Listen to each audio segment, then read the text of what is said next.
ಪ್ರಣಾಮಗಳನ್ನು ಸಲ್ಲಿಸುತ್ತಾ ಪರಮ ಪವಿತ್ರವಾದ ದಿವಸ ಶ್ರೀಮಠ್ ಟೀಕಾಕೃತ್ಪಾದರ ಮಧ್ಯಾರಾಧನಾ. ನಾವು ಭಗವಂತನಲ್ಲಿ ಪ್ರಾರ್ಥನೆಯನ್ನು ಬೇರೆ ಬೇರೆ ರೀತಿಯಾಗಿ ಮಾಡ್ತೇವೆ. ಅದು ನಮ್ಮಲ್ಲಿ ಯಾವುದು ಕಡಿಮೆ ಇದೆ ಅದನ್ನು ಕೊಡುವಂತ ಪ್ರಾರ್ಥನೆ ಮಾಡ್ತೇವೆ. ಜ್ಞಾನ ಕಡಿಮೆ ಇದ್ರೆ ಜ್ಞಾನ ಕೊಡುವಂತ, ಹಣ ಕಡಿಮೆ ಇದ್ರೆ ಹಣ ಕೊಡುವಂತ, ಇನ್ನೂ ಏನೇನು ಕಡಿಮೆ ಇದೆ ಅದನ್ನು ಚೆನ್ನಾಗಿ ವೃದ್ಧಿ ಆಗುವಂತೆ ನಮಗೆ ಆಗಲಿ ಅಂತ ನಾವು ದೇವರಲ್ಲಿ ಪ್ರಾರ್ಥನೆ ಮಾಡ್ತೇವೆ. ಇದೆಲ್ಲವೂ ಕೂಡ ಒಂದು ಪ್ರಾರ್ಥನೆ ಅಂತ ಆದರೆ, ಭಗವಂತನ ದಾಸನಾಗಿ ಇರೋದು ದೊಡ್ಡದಾದ ಪ್ರಾರ್ಥನೆ. ಆ ಭಗವಂತನ ದಾಸನಾಗಿ ನಾವು ಇದ್ದು ಬಿಟ್ರೆ ದೇವರು ನಮಗೆ ಎಲ್ಲವನ್ನೂ ಕೊಡ್ತಾನೆ. ದೇವರು ನಾವು ಕೇಳಿದ್ದನ್ನೇ ಬೇರೆ ಈ ದಾಸತ್ವವನ್ನು ಬಿಟ್ಟು ಉಳಿದದ್ದೆಲ್ಲವನ್ನು ಕೊಟ್ಟು ಬಿಟ್ರೆ ಆಗ ದೇವರನ್ನು ನಾವು ಮರೆಯುವಂತಹ ಸಂಭವ ಇರುತ್ತದೆ. ಹಣ ಬೇಕಾಗಿತ್ತು, ಕೇಳಿದ್ವಿ, ಕೊಟ್ಟುಬಿಟ್ಟ ದೇವರು. ಮಕ್ಕಳು ಪಾಸ್ ಆಗಬೇಕಾಗಿತ್ತು, ಪಾಸ್ ಮಾಡಿಸಿದ, ಮುಗಿದೋಯ್ತು. ಅಂತೂ ಕಾಮಾಪೂರ್ತಿಯ ಮಾಮ ಅಂತಾರೆ ನೋಡ್ರಿ ಕೆಲವರು. ಹಾಗಿದ್ದಂತೆ ಕೆಲಸ ಆಗೋ ತನಕ ದೇವರನ್ನ ಸ್ಮರಣೆ ಮಾಡಿ ಬಿಟ್ಟು ಬಿಟ್ರೆ ಅದು ಸರಿಯಲ್ಲ. ಆದರೆ ದೇವರಲ್ಲಿ ಯಾವುದನ್ನು ಬೇಡಬೇಕು ಅಂದರೆ, ಭಗವಂತ ನೀನು ಈಶ, ನಾನು ದಾಸ. ನಿನ್ನ ದಾಸವರ್ಗದೊಳಗೆ ನಾನು ಇದ್ದೇನೆ ಅನ್ನೋದನ್ನು ನೀನು ಗುರುತಿಸಿಬಿಟ್ರೆ ಸಾಕು, ನನ್ನ ಜನ್ಮ ಉದ್ಧಾರ. ಇದು ನಿಜವಾಗಿ ನಾವು ಭಗವಂತರಿಗೆ ಬಿಡಬೇಕಾದದ್ದು. ಭಗವಂತ ನಮಗೆ ಕೊಟ್ಟಿರುವ ಎಲ್ಲ ಇಂದ್ರಿಯಗಳು ಕೂಡ ಅದು ಸಾರ್ಥಕವಾಗಬೇಕು. ಆ ಸಾರ್ಥಕತೆ ಬರಬೇಕಾದರೆ ನಾವು ಮೊದಲಿಗೆ ದಾಸ್ಯತ್ವವನ್ನು ದೇವರಲ್ಲಿ ವಹಿಸಬೇಕು. ಭಾಗವತದ ದಶಮಸ್ಕಂದದಲ್ಲಿ ನಲಕೂಬರ ಮಣಿಗ್ರೀವ, ಕುಬೇರನ ಮಕ್ಕಳು, ಅವರು ನಾರದರ ಮುಂದೆ ಅಸಭ್ಯವಾಗಿ ವರ್ತನೆ ಮಾಡಿದ್ದಕ್ಕಾಗಿ ನಾರದರ ಶಾಪ ಆಯಿತು. ನೀವು ಗಿಡಗಳಾಗಿ ನಿಂತು ಬಿಡಿ ಅಂತ ಶಾಪ ಆಯಿತು. ಆಗ ನಮ್ಮ ಉದ್ಧಾರ ಹೇಗೆ ಅಂತ ಪಶ್ಚಾತ್ತಾಪ ಪಟ್ಟಾಗ, ನಮ್ಮ ಉದ್ಧಾರ ಹೇಗೆ ಸ್ವಾಮಿ, ತಪ್ಪಂತೂ ಮಾಡಿ ಆಯಿತು, ಉದ್ಧಾರ ಹೇಗೆ ಅಂತ ಅವರು ಕೇಳಿಕೊಂಡಾಗ ದೇವರೇ ಬಂದು ನಿಮ್ಮನ್ನ ಉದ್ಧಾರ ಮಾಡ್ತಾನೆ ಅಂತ. ಕೃಷ್ಣ ಪರಮಾತ್ಮ ತಾನು ಸಣ್ಣ ಬಾಲರೂಪ, ಭಕ್ತರು ಹೊರಗಡೆ ಇದ್ದಾರೆ. ದೇವರ ಕೆಲಸ ಹೇಗಿರ್ತದೆ ನೋಡ್ರಿ.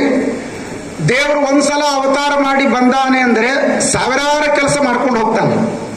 ನಮ್ದೆಲ್ಲ ಹಂಗಿರೋದಿಲ್ಲ. ಒಂದ್ಸಲ ಮಾರ್ಕೆಟಿಗೆ ಹೋದ್ವು ಅಂದ್ರೆ ಕೊತ್ತಂಬರಿ ತೊಗೊಂಬರೋದು, ಕೊತ್ತಂಬರಿ ಒಂದೇ ತೊಗೊಂಬಂದ್ಬಿಡೋದು. ಉಳಿದದ್ದು ಮತ್ತೆ ಅವರೆಲ್ಲ ಫೋನ್ ಮಾಡಿ ಹೇಳೋದು, ಕೇಳೋದು, ಹಿಂಗೆಲ್ಲ ಇರ್ತಾವೆ. ಹಾಗೆ ಸಾವಿರಾರು ಕೆಲಸಗಳನ್ನು ಉದ್ದೇಶ ಇಟ್ಟುಕೊಂಡು ಭಗವಂತ ಆ ಅನಂತಕೋಟಿ ಬ್ರಹ್ಮಾಂಡ ನಾಯಕ ಪರಮಾತ್ಮ ಅವತಾರ ಮಾಡಿ ಬಂದಿರ್ತಾನೆ. ಹೀಗಾಗಿ ಆ ಇಬ್ಬರು ಭಕ್ತರು ಅಲ್ಲಿ ನಿಂತಾರೆ, ಅವರನ್ನು ಉದ್ಧಾರ ಮಾಡಬೇಕಾಗಿದೆ. ಆಗ ಏನ್ ಮಾಡ್ಬೇಕು? ಸಣ್ಣ ಶಿಶು ಅವಸ್ಥಾ, ತಾಯಿ ತೊಡೆ ಮೇಲೆ ಮಲಗಿಸ್ಕೊಂಡಿದ್ದಾಳೆ, ಇವರನ್ನು ಉದ್ಧಾರ ಮಾಡಬೇಕು. ಪರಮಾತ್ಮ ಏನ್ ಮಾಡಿದ ಅಂದ್ರೆ, ತೊಡೆ ಮೇಲೆ ಮಲಗಿಸಿದಾಗ ಅವಳ ಕೆಳಗಡೆ ಇಳಿಸಬೇಕು ಅಂದ್ರೆ ಏನ್ ಮಾಡಬೇಕು? ಭಾರ ಆಗಬೇಕು ಅಂತ ಹೇಳಿ ಪರಮಾತ್ಮ ತನ್ನ ರೂಪವನ್ನ, ಹಗರಾಗಿರೋ ರೂಪವನ್ನ ಭಾರವನ್ನಾಗಿ ಮಾಡೋದಕ್ಕಾಗಿ ಪ್ರಾರಂಭ ಮಾಡಿದ. ಬಹಳ ಭಾರ ಆಯ್ತು. ಯಶೋಧಾದೇವಿಯ ಮಡಿಲಲ್ಲಿದ್ದಾಗ ಭಾರಿ ಭಾರ ಆಯ್ತು. ಇದೇನು ಕೂಸಿದು, ಗುಡ್ಡ ಹೊತ್ಕೊಂಡ ಆಗಿದೆ ಅಂತೇಳಿ ಕೆಳಗಡೆ ಬಿಟ್ಟು ಅವಳು ಹೋಗ್ತಾಳೆ. ಆಗ ಆ ಸಮಯದಲ್ಲಿ ಒಂದು ಘಟನೆನೂ ಆಯ್ತು. ಅವಳಿಗೆ ಒಳಗಡೆ ಹಾಲಿಟ್ಟಿದ್ದೇನೆ, ಈ ಕೂಸು ಕೆಳಗಡೆ ಇಳಿಸಿ ಹೋಗ್ಬಿಡೋಣ ಅಂತ ಅವಳು ಹಾಲನ್ನು ನೋಡ್ಲಿಕ್ಕೆ ಹೋದಾಗ ದೇವರು ವಿಚಾರ ಮಾಡಿದ, ನನಗಿಂತ ಹಾಲೇ ಬಹಳ ಹೆಚ್ಚಾಯ್ತು ಕಾಣಿಸ್ತದೆ, ತೋರಿಸೇ ಬಿಡ್ತೀನಿ ಒಂದು ಮಹಿಮಾ ಅಂತ ಹೇಳಿ ಮನೆಯಲ್ಲಿದ್ದು ಎಲ್ಲ ಮೊಸರಿನ ಗಡಿಗೆಯನ್ನು ಒಡೆದು ಮನೆ ತುಂಬ ಹಾಲು ಮೊಸರು ಮಾಡಿ ಇಟ್ಬಿಟ್ಟು ಕೂಸನ್ನ ಕಟ್ಟಿ ಹಾಕಿದರೆ ಒಂದು ಕಡೆ ಸುಖವಾಗಿರುತ್ತದೆ, ನಾವು ಮನೆ ಕೆಲಸ ಮಾಡ್ಕೊಳ್ಬಹುದು ಅಂತ. ಆಗ ಒಳಕಲ್ಲಿಗೆ ಕಟ್ಟಿದ್ಲು ಕೃಷ್ಣನನ್ನು. ಕಟ್ಟಲಿಕ್ಕೆ ಬಹಳ ಪ್ರಯತ್ನ ಮಾಡಿದ್ಲು, ಹಗ್ಗ ಕಡಿಮೆ ಬಿತ್ತು. ಹಿಡಿಲಿಕ್ಕೆ ಪ್ರಯತ್ನ ಮಾಡಿದ್ಲು ಮೊದಲಿಗೆ, ಆಗ ಸಿಗಲಿಲ್ಲ. ಅಯ್ಯೋ ಸ್ವಾಮಿ ನಾರಾಯಣ ಅಂತ ದೇವರ ಸ್ಮರಣೆ ಮಾಡಿದ್ರೆ ಸಿಕ್ಕ. ಕಟ್ಲಿಕ್ಕೆ ಪ್ರಯತ್ನ ಮಾಡಿದ್ಲು, ಬಹಳ ಎಷ್ಟು ಪ್ರಯತ್ನ ಮಾಡಿದ್ರು ಸ್ವಲ್ಪ ಸ್ವಲ್ಪ ಹಗ್ಗ ಕಡಿಮೆ ಬೀಳ್ತಿದ್ಲು. ಮತ್ತೆ ದೇವರ ಸ್ಮರಣೆ ಮಾಡಿದರೆ ಹಗ್ಗ ಪೂರ್ಣ ಆಯಿತು. ಕಲ್ಲಿಗೆ ಕಟ್ಟಿ ಸುರಕ್ಷಿತ ಚೆನ್ನಾಗಿದ್ದೇನೆ, ಮನೆ ಕೆಲಸ ಚೆನ್ನಾಗಿ ನಡೀತದೆ ಅಂತ ತಿಳ್ಕೊಂಡಿದ್ರು. ಅದರ ದೇವರು ಅಂತ ತಿಳ್ಕೊಂಡಿದ್ರೆ ಆಗ ಇದು ನಾನು ಕಟ್ಟಿದ್ದು ಪ್ರಯೋಜನ ಇಲ್ಲ ಅಂತ ಅವಳಿಗೆ ಅನಿಸ್ತಿತ್ತು. ಆದರೆ ನಾನು ಪಡೆದ ಶಿಶು ಇದು ದೇವರಲ್ಲ, ಇದು ನನ್ನ ಮಗ ಅಂತ ತಿಳ್ಕೊಂಡಿದ್ದ. ಆದ್ದರಿಂದ ಬಹಳ ಸೇಫ್ ಆಗಿದ್ದೇನೆ ಅಂತ ಅನ್ಕೊಂಡಿದ್ಲು. ಅದೇ ಕಲ್ಲಿನ ಜೊತೆಗೇನೆ ದೇವರು ಆ 2 ಗಿಡಗಳ ಮಧ್ಯದಲ್ಲಿ ಕಲ್ಲನ್ನು ಸಿಗಿಸಿ ಗಿಡವನ್ನು ಬೀಳಿಸಿದ. ಅಲ್ಲಿರುವ ಇಬ್ಬರು ಈ ದೇವತೆಗಳನ್ನು ಉದ್ಧಾರ ಮಾಡಿದ. ನಲಕೂಬರ ಮಣಿಗ್ರೀವ ಅವರನ್ನು ಉದ್ಧಾರ ಮಾಡಿದಾಗ ಅವರಿಗೆ ಪ್ರಾಯಶ್ಚಿತ್ತ ಮನಸ್ಸಿಗೆ ಬಹಳ ನೋವಾಗಿತ್ತು.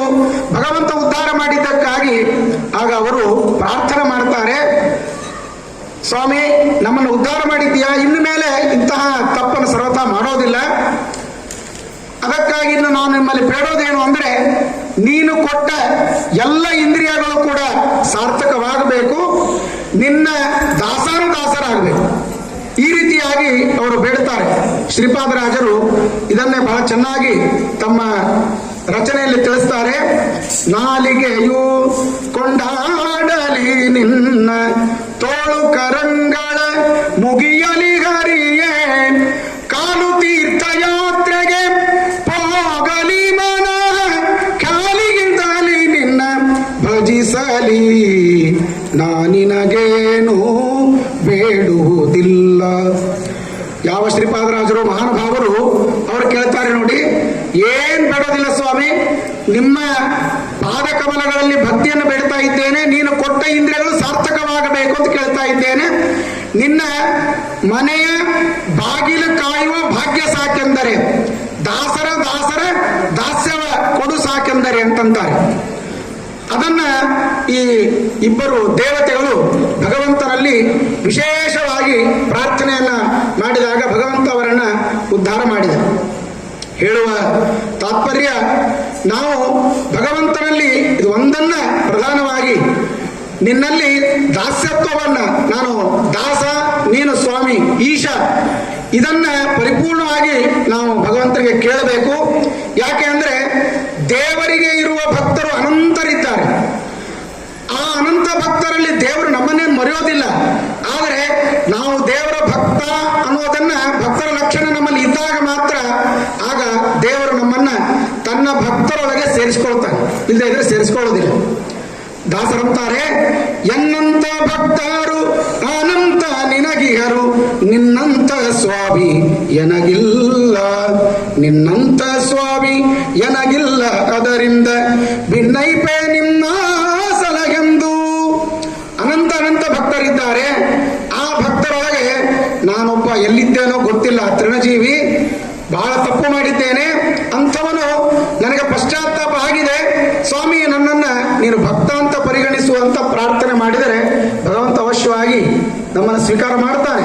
ಆದರೆ ಗುರುಗಳ ದ್ವಾರ, ಈಗ ತಾನೇ ತಿಳಿಸಿದಂತೆ ಗುರುಗಳು ಮಹಾಸ್ವಾಮಿಗಳವರ ಪಾದಾರವಿಂದಕ್ಕೆ ನಮಸ್ಕಾರ ಮಾಡಿ, ಸ್ವಾಮಿ ನಾವು ನಿಮ್ಮ ದಾಸರು, ನೀವು ನಮ್ಮನ್ನ ದೇವರ ಕಡೆ ಕರ್ಕೊಂಡು ಹೋಗ್ಬೇಕು ಅಂತ ಅವರ ಪಾದಾರವಿಂದಗಳಲ್ಲಿ ಪರಿಪೂರ್ಣವಾಗಿ ನಾವು ಭಕ್ತಿಯಿಂದ ನಮ್ಮ ಜೀವನದ ಭಾರವನ್ನು ಅವರಲ್ಲಿ ಸಮರ್ಪಣೆ ಮಾಡಿದರೆ ಆಗ ನಿಶ್ಚಿತವಾಗಿ ನಾವು ದೇವರ ಗುರುಗಳ ದಾಸರಾಗಲಿಕ್ಕೆ ಏನೇನು ಸಂದೇಹ ಇಲ್ಲ.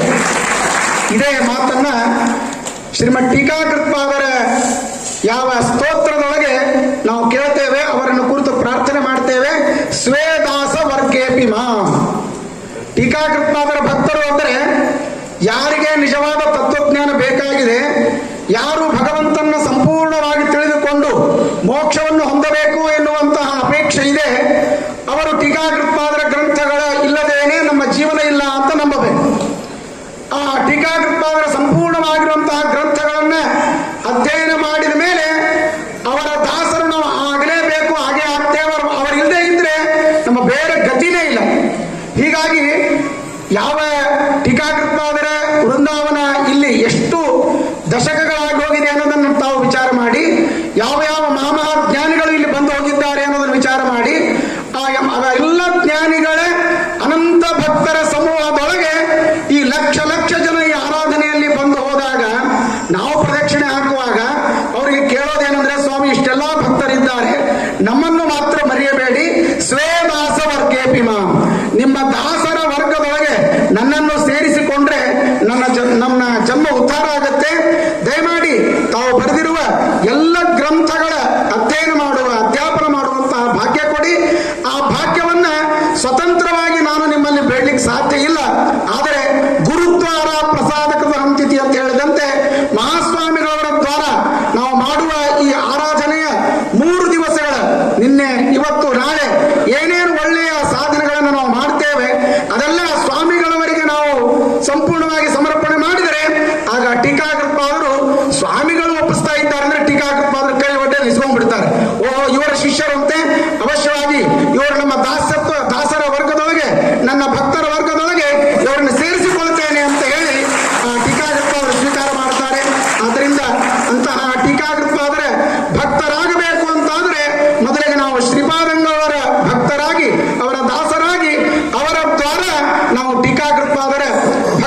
ಹೇಳಲಿಕ್ಕೆ ಸಾಧ್ಯ.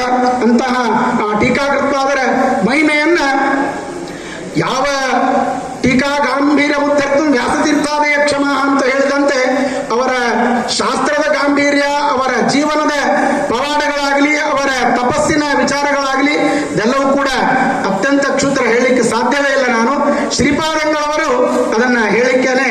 ಅವರೇ ನಿಜವಾಗಿರುವಂತಹ ಯೋಗ್ಯ ಜ್ಞಾನಿಗಳು, ಮಹಾಸ್ವಾಮಿಗಳು. ಆದ್ದರಿಂದ ಅವರಿಂದ ನಾವೆಲ್ಲರೂ ಕೂಡ ಟೀಕಾಕೃತ್ಪಾದರ ಸಂಪೂರ್ಣವಾಗಿರುವಂತಹ ಮಹಿಮೆ, ಅವರ ಗ್ರಂಥಗಳ ವಿಚಾರಗಳನ್ನ ಮೇಲಿಂದ ಮೇಲೆ ಆ ಸ್ವಾಮಿಗಳವರ ಮುಖಾರವಿಂದದಿಂದ ಕೇಳುವ ಭಾಗ್ಯ ನಮಗೆ ಪದೇ ಪದೇ ನಮಗೂ ನಿಮಗೂ ಆ ಟೀಕಾಕೃತ್ಪಾದರು ಗುರುಗಳು ಎಲ್ಲರೂ ಕೂಡ ದಯಪಾಲಿಸಲಿ ಅಂತ ಪ್ರಾರ್ಥನೆ ಮಾಡ್ತಾ, ಅವರ ದಾಸ್ಯ ವರ್ಗದೊಳಗೆ, ದಾಸರ ವರ್ಗದೊಳಗೆ ನಾವೆಲ್ಲರೂ ಕೂಡ ಸದಾಕಾಲ ಅವರಲ್ಲಿ ಇರೋಣ ಅಂತ ಪ್ರಾರ್ಥನೆ ಮಾಡ್ತಾ ನನ್ನೆರಡು ಮಾತುಗಳನ್ನ ಸಮರ್ಪಣೆ ಮಾಡ್ತೇನೆ. ಶ್ರೀಕೃಷ್ಣ.